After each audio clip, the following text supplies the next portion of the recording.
જીવનમાં કોઈ પણ ક્ષેત્રમાં સફળતા પ્રાપ્ત કરવી એમાં 9 પી જોઈએ.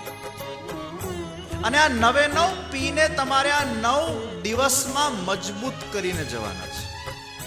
એમાં પહેલું પી એક પ્રેરણા છે. આપણા જીવનની શરૂઆત જ એક પ્રેરણાથી થાય છે. તમારું જન્મ કઈ રીતે થયું એના પાછળ પણ પ્રેરણા હતી. બુદ્ધિ પ્રેરક કૃષ્ણસ્ય પાદ પદ્મમ પ્રસીદ. भगवान ही हमारी बुद्धि को प्रेरणा देते हैं. क्यारेक આપણે આમ આંખ બંધ કરેલા હોઈએ, જપ કરતા હોઈએ, ધ્યાન કરતા હોઈએ, પ્રભુની સેવામાં તલ્લીન થઈ જતા હોઈએ અને અચાનક તમારા મનમાં કે હૃદયમાં કોઈક વિચાર પેદા થઈ જાય. કોન્શિયસલી તમે ક્યારે પણ એનો વિચાર પણ ન કર્યો હોય અને એકદમ તમારા મનમાં આમ કોઈક આમ વિચાર આવે, એનું નામ પ્રેરણા.